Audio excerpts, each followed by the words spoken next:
اعوذ باللہ من الشیطان الرجیم بسم اللہ الرحمن الرحیم الحمدللہ رب العالمین وصلی اللہ علی محمد وآلہ الطاہرین اللہم عجل لولیک الفرج۔ ناظرین کرام السلام علیکم ورحمۃ اللہ وبرکاتہ۔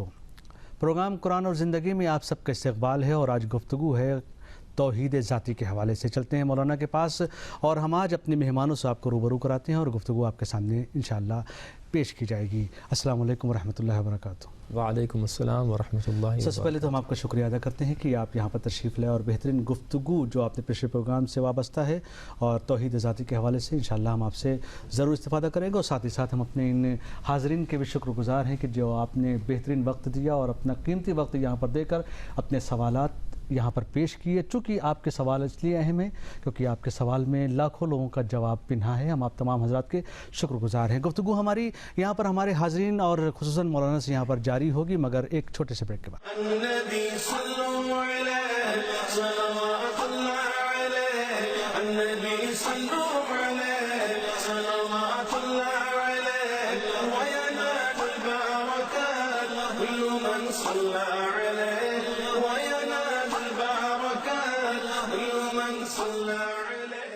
بغیر کسی رکاوٹ کے چلتے ہیں مولانا کی خدمت میں اور آج کی گفتگو کو انہی کے ذریعے سے انشاءاللہ آپ تک پہنچانے کی پوری کوشش کی جائے گی۔ قبلہ جو یہاں پر گفتگو ہے توحید ذاتی، ایک اہم مرحلہ ہے زندگی کا۔ اگر انسان کی زندگی میں توحید نہ ہو تو سارے عمل اس کے ضائع ہو جائیں گے، بیکار ہو جائیں گے۔ اسی حوالے سے قرآن کریم نے جب اپنی سورہ قل هو اللہ کو جب پیش کیا، اور بہترین سورہ ہے اور یقیناً اس کی عظمت کو آپ ہمارے ناظرین کے سامنے پیش کریں گے۔ پہلی آیت قل هو اللہ احد، اور آپ نے پچھلے پروگرام میں پیش بھی کیا کہ احد کیا ہے۔ جہاں پر احد اس لیے قرآن نے پیش کیا اللہ تاکہ اس کا کوئی ثانی نہیں ہے، جبکہ قرآن نے واحد کو بھی پیش کیا ہے، تو اس واحد کو پیش کرنے کا منشا اور مقصد کیا تھا؟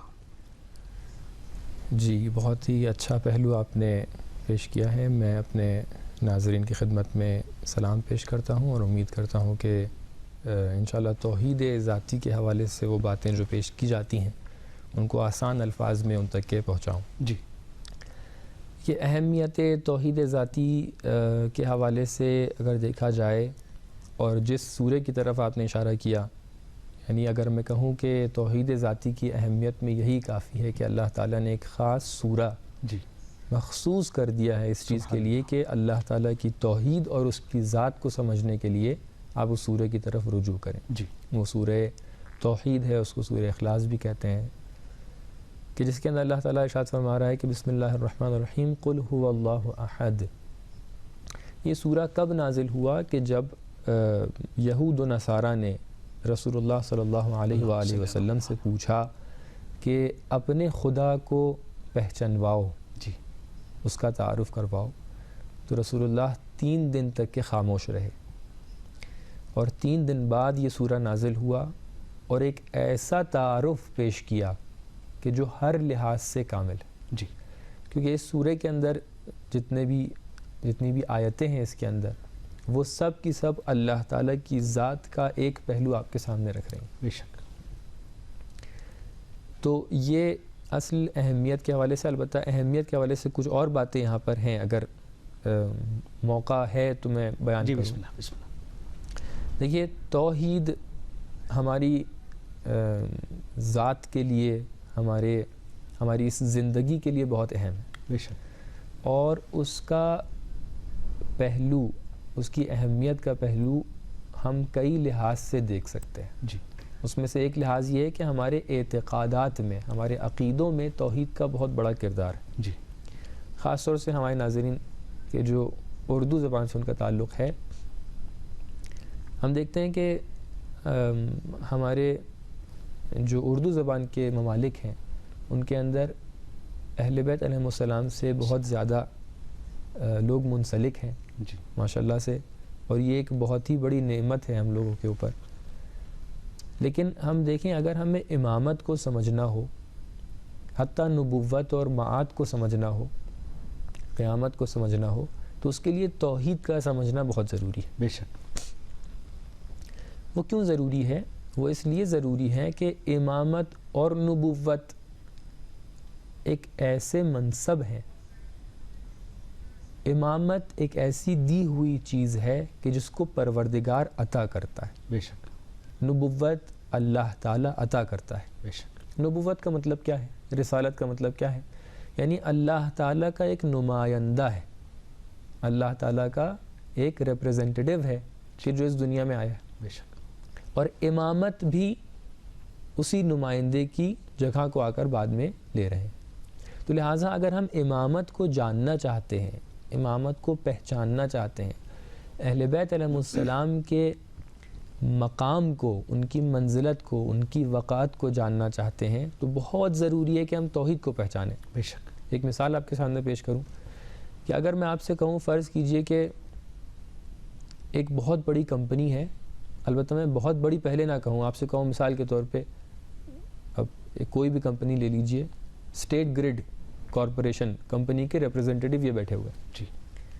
تو اگر ہم آپ سے یہ کہیں اور آپ کو معلوم نہ ہو کہ یہ اسٹیٹ گریڈ کارپوریشن کون سی کمپنی ہے، تو آپ کہیں گے ٹھیک ہے ایک دو کوئی کمپنی ہوگی کوئی خاص شہر میں کہیں پر.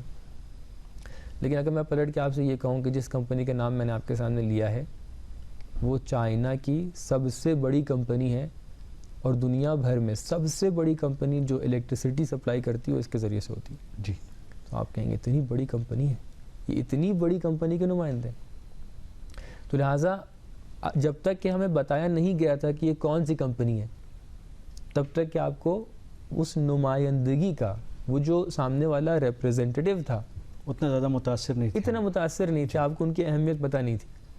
لیکن جب آپ کو پتہ چل گیا کہ اتنی بڑی کمپنی ہے، پوری دنیا میں صرف ایک ہی کمپنی اتنی بڑی ہے، جی، پھر آپ سے کہا جائے کہ وہ نمائندہ اس کمپنی کا ہے، تو آپ کہیں گے ہاں یہ بہت اہم شخص. جی. اب آ کر ہم لوگ اپنے دینی مسائل میں دیکھیں، اگر ہم آگے کہہ رہے ہیں کہ مثال کے طور پہ نبی اکرم نمائندے ہیں اللہ تعالیٰ کے، ہمارے جامعہ میں سماج میں مشکل اس وقت یہی ہے جی، کہ جب ہم اہل بیت علیہ السلام یا انبیاء کے مقام کو بیان کرنا چاہتے ہیں تو ہم سہارا لیتے ہیں کچھ ایسی چیزوں کا کہ جو وجود میں ہی نہیں ہے. جی. مثال کے طور پہ کہیں دیوار پہ آپ کو کوئی پانی دکھ جاتا ہے تو آپ کہتے ہیں کہ دیکھیے کسی کی تصویر بنی ہے اور اس میں بہت خوش ہو جاتے ہیں. یا مثال کے طور پہ کوئی بادل میں کوئی سجدہ کرتا ہوا دکھ جاتا ہے تو کہتے ہیں دیکھیے بادل بھی سجدہ کر رہا ہے. ارے بھائی چیزیں کم ہیں کیا؟ ہمارے پاس معارف کم ہیں کہ جو ہم جا کے بادلوں کی طرف دیکھیں کہ بادل میں کوئی سجدہ کرتے ہوئے دکھ جائے ہمیں. لہٰذا ہمیں ضرورت ہے کہ ہم پلٹیں ان چیزوں کی طرف، ان معارف کی طرف کہ جو ہمیں حقیقی معرفت دے رہے ہیں اہل بیت علیہ السلام کی، ہمیں بتا رہے ہیں کہ یہ کون ہے. اگر ہم کسی پہلوان کی شان میں یہ کہیں کہ پہلوان کا زور اتنا زیادہ ہے کہ یہ ایک کاغذ کو ہاتھ سے پکڑ کر پھاڑ دیا کرتے ہیں، جی، تو آپ کہیں گے بھی پہلوان کی پہچان یہ نہیں ہے. اہل بیت علیہ السلام کے اتنے معجزات ہیں، اتنے فضائل ہیں، اور ہم لوگ بہت ہی چھوٹی چھوٹی فضیلتوں کو لے کے سمجھتے ہیں کہ نہیں بہت بڑی فضیلتیں. نہیں، اگر وہ فضیلتیں دیکھیں کہ جو اہل بیت علیہ السلام کی بڑی فضیلتیں ہیں.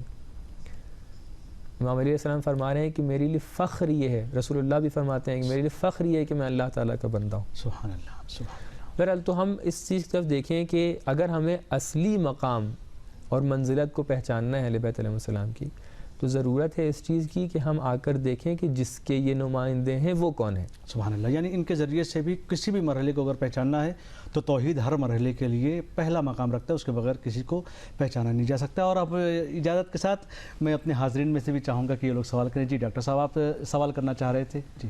بسم اللہ الرحمن الرحیم. میرا نام ڈاکٹر سعید احمد ہے. میں آغا صاحب سے ایک سوال کر پوچھنا چاہتا ہوں کہ ہماری روزمرہ زندگی میں توحید کا کیا رول ہے؟ جی، جو میں گفتگو کر رہا تھا اہمیت کے حوالے سے، اسی کا کنٹینیوشن ہے آپ نے جو پیش کیا ہے کہ ہماری روزمرہ زندگی میں کیا اس کی تاثیر ہے. تو دیکھیے جس طریقے سے ہمارے اعتقادات، ہمارے عقیدوں پر اس کی تاثیر ہے کہ اگر ہم جانیں کہ یعنی جن اہل بیت و جن انبیاء کی ہم بات کر رہے ہیں وہ اس خدا کے نمائندے ہیں کہ جس کی ذات ایسی جگہ پر ہے کہ جہاں پر کسی کی رسائی نہیں، جس کی ذات ایسی ذات ہے کہ اس دنیا میں تمام چیزوں کی تدبیر اس کے ہاتھ میں.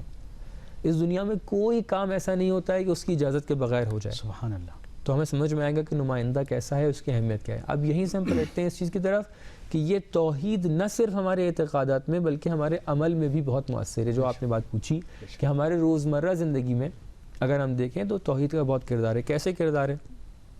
آپ فرض کیجئے آپ کہیں پر جاتے ہیں اور آپ ایک کمپنی میں جاب کے لیے اپلائی کرتے ہیں. ٹھیک ہے، آپ نے فرض کیا آپ کو بہت ضرورت ہے جاب کی اور آپ جاتے ہیں کمپنی والے کے پاس جاب کے لیے اپلائی کرتے ہیں. اب یہاں پہ دو تصور ہیں. یا تو آپ کا تصور یہ ہے کہ اگر یہ کمپنی والا چاہے تو ہمیں یہ جاب مل جائے گی جی، اور ہمیں اگر جاب مل گئی تو ہم ایک دم کامیاب ہیں، اور اگر یہ ہمیں جاب نہیں ملی تو اس دنیا میں ہمارے لیے کوئی کامیابی نہیں بچے گی، ہم ناکام ہیں. یہ ایک تصور.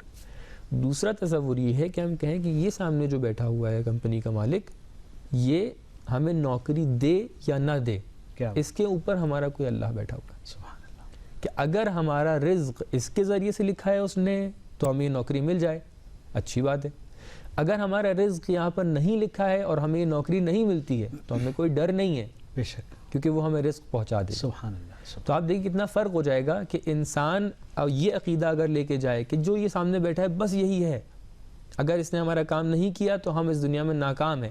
تو جیسے ہی آپ کی نوکری وہاں پہ آپ کو نہیں ملی تو اس کے بعد آپ کی جو حالت رہے گی، جو آج دنیا میں اکثر لوگوں کی حالت رہتی ہے، وہ حالت رہے گی جی. کہ آپ ایک دم ڈپریسڈ رہیں گے، آپ اسٹریسفل رہیں گے، آپ ایک دم اپنے آپ کو ناکام محسوس کریں گے.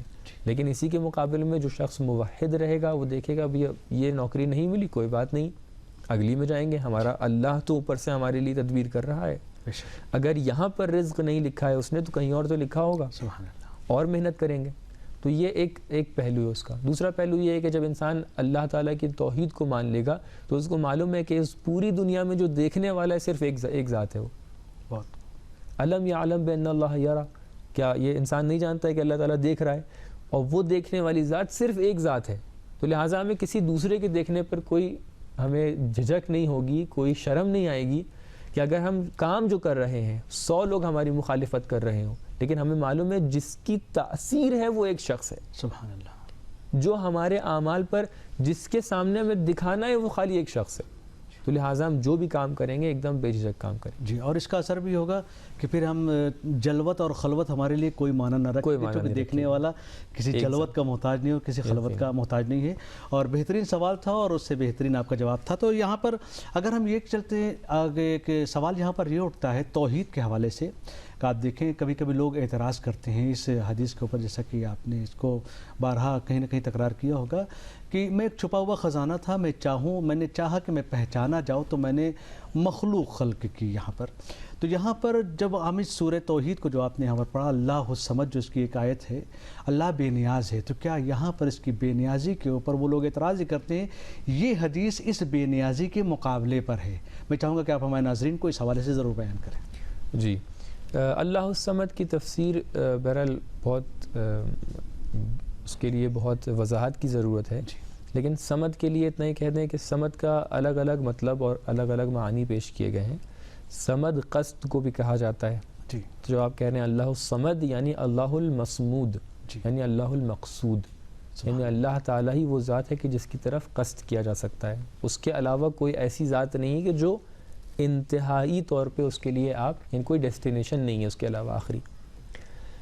اور صمد کا مطلب یہ بھی ہوتا ہے کہ جو اپنے آپ میں ایک ایسی جامع اور کامل ذات ہو کہ جس کے اندر کوئی منفی پہلو، کوئی خالی پہلو موجود نہ ہو. جی، اور یہ آپ صمد کے حوالے سے جو گفتگو یہاں پر پیش کر رہے ہیں، اور چونکہ ہم چاہتے ہیں کہ گفتگو آپ کی ہم زیادہ سے زیادہ ناظرین تک پہنچا سکیں، بریک لیتے ہوئے انشاءاللہ آپ کی خدمت میں دوبارہ حاضر ہوں گے. ناظرین، ہماری گفتگو اللہ کی بے نیازی اور اس کی توحید کے حوالے سے جاری ہے، مگر یہاں پر لیں گے ایک چھوٹا سا بریک اور آپ کی خدمت میں دوبارہ حاضر ہوں گے.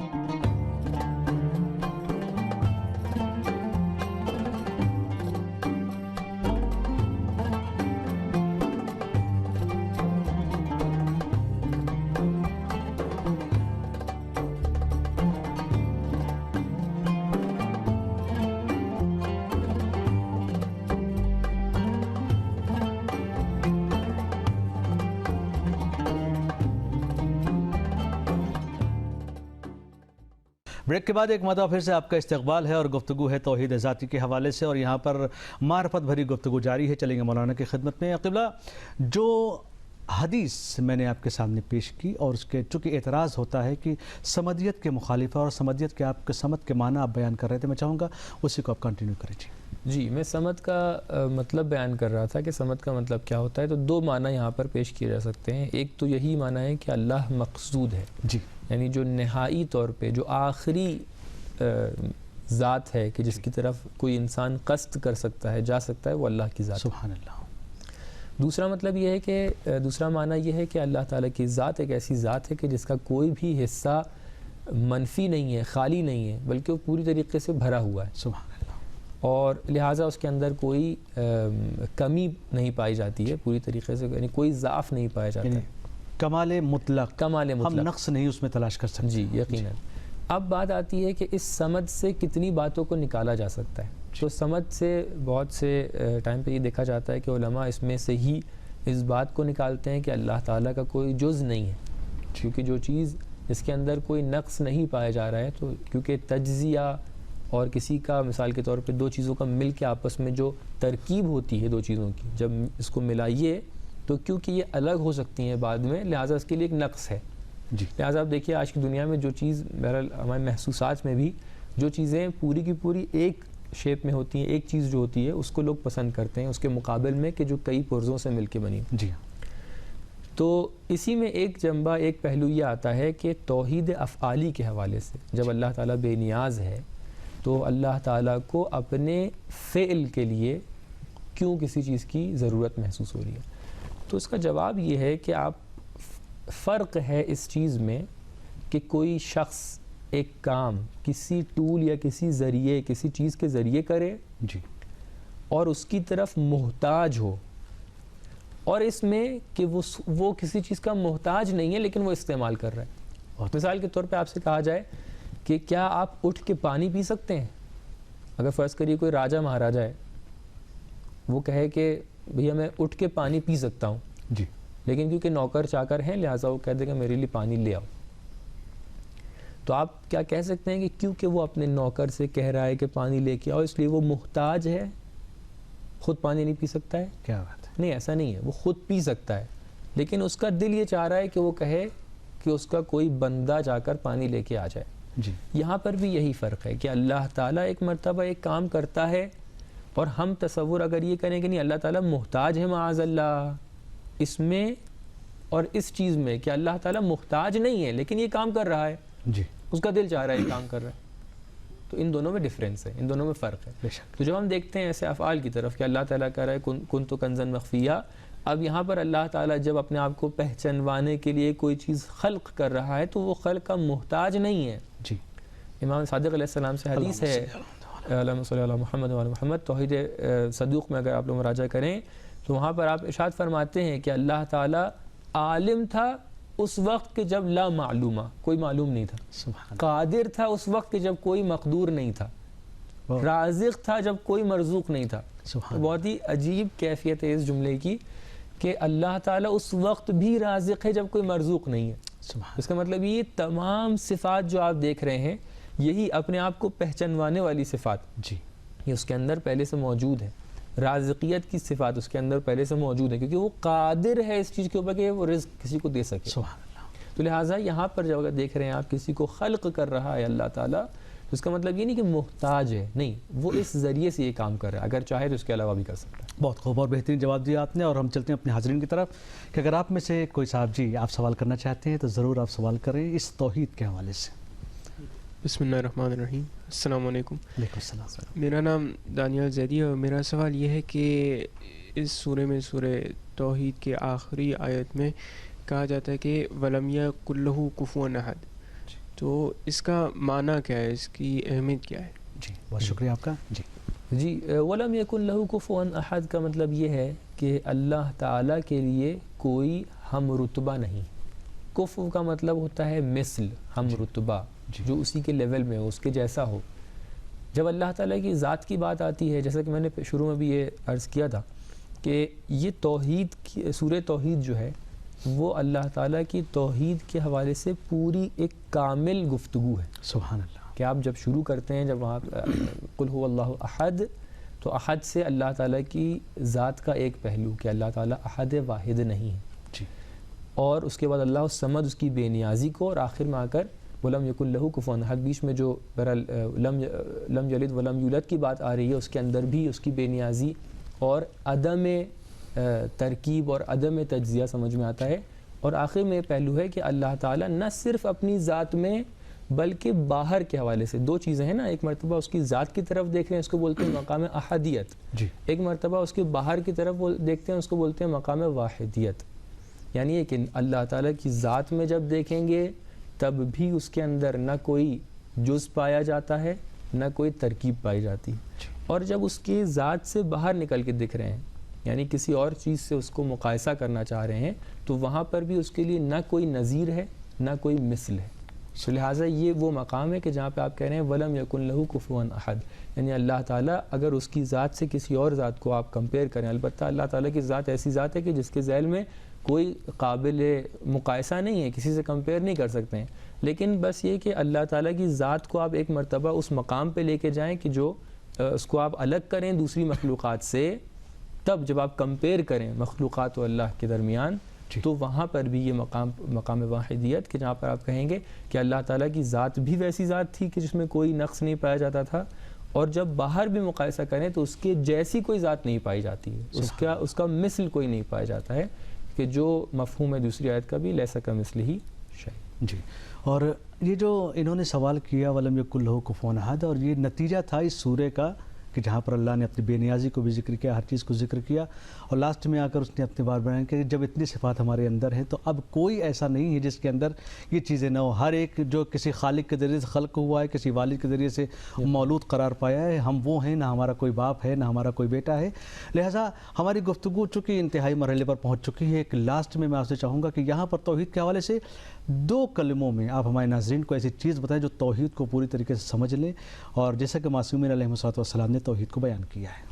جی، ہم اپنی زندگی میں اگر دیکھیں تو امام صادق علیہ السلام سے ایک روایت ہے کہ جس میں جب آپ سے سوال کیا جاتا ہے کہ اللہ اکبر کا مطلب کیا ہے، کیونکہ توحید سے ریلیٹڈ ہے اس لیے میں بیان کر دے رہا ہوں کہ آپ ارشاد فرماتے ہیں کہ آپ پوچھتے ہیں اپنے صحابی سے کہ اللہ اکبر کا مطلب کیا ہے، جی، تو صحابی جواب دیتے ہیں اللہ اکبر من کل شیء، یعنی اللہ تعالیٰ بڑا ہے ہر چیز سے.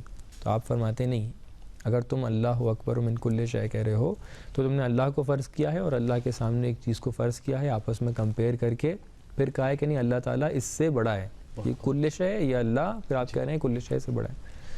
تو اس کے اندر آپ کی توحید نہیں بلکہ شرک آ جائے گا اس کے اندر. لہٰذا توحید کا مطلب یہ ہے کہ اللہ اکبر من ان یوصف، کہ اللہ تعالیٰ بڑا ہے اس چیز سے کہ اس کی توصیف کی جائے. لہٰذا توحید کا ایک مرحلہ یہ ہوتا ہے کہ اللہ تعالیٰ کے لیے کوئی صفت لے کے نہ آئیے، اور جیسا کہ حدیث میں آیا ہے کمال الاخلاص نفی الصفات عنہ، تو یہ ایک توحید کا مرحلہ ہے. ہم اگر اپنی زندگی میں چاہتے ہیں کہ اللہ تعالیٰ کی بنسبت معرفت حاصل کریں تو کوشش کریں ہم جتنی بھی معرفت حاصل کر رہے ہیں، جو مراحل طے کر رہے ہیں، ان کے اندر اس چیز کا خیال رکھیں اللہ تعالیٰ کے لیے کوئی صفت اپنی طرف سے کوئی صفت اس کے اوپر حمل نہ کر دیں، بلکہ ان صفات تک کے رہیں کہ جو قرآن کے اندر اللہ تعالیٰ نے اپنی بنسبت بیان کی.